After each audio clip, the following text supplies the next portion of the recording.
नमस्कार मित्रांनो, आजच्या व्हिडिओमध्ये 250 स्क्वेअर फूटचं कन्स्ट्रक्शन असेल, 350 स्क्वेअर फूटचं कन्स्ट्रक्शन असेल, 450 स्क्वेअर फूटचं कन्स्ट्रक्शन असेल, 500 स्क्वेअर फूटचं, 600 स्क्वेअर फूटचं, 750 स्क्वेअर फूटचं, 1000 स्क्वेअर फूटचं, 1200 स्क्वेअर फूटचं, 1350 स्क्वेअर फूटचं, 1500 स्क्वेअर फूटचं, 1800 स्क्वेअर फूटचं, 2000 स्क्वेअर फूटचं कन्स्ट्रक्शन असेल. स्टील किती किलो लागणार आहे? 250 स्क्वेअर फूटचं कन्स्ट्रक्शन असेल तर 875 किलो ते 1000 किलोच्या आसपास स्टील लागणार आहे. 350 स्क्वेअर फूटचं कन्स्ट्रक्शन असेल तर 1225 किलो ते 1400 किलोच्या आसपास स्टील लागणार आहे. 450 स्क्वेअर फूटचं कन्स्ट्रक्शन असेल तर 1575 किलो ते 1800 किलोच्या आसपास स्टील लागणार आहे.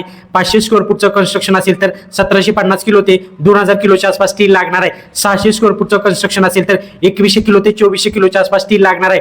750 स्क्वेअर फूटचं कन्स्ट्रक्शन असेल तर 2625 किलो ते 3000 किलोच्या आसपास स्टील लागणार आहे. 1000 स्क्वेअर फूटचं कन्स्ट्रक्शन असेल तर 3500 किलो ते 4000 किलोच्या आसपास स्टील लागणार आहे. 1200 स्क्वेअर फूटचं कन्स्ट्रक्शन असेल तर 4200 किलो ते 4800 किलोच्या आसपास स्टील लागणार आहे. 1350 स्क्वेअर फूटचं कन्स्ट्रक्शन असेल तर 4725 किलो ते 5400 किलोच्या आसपास स्टील लागणार आहे.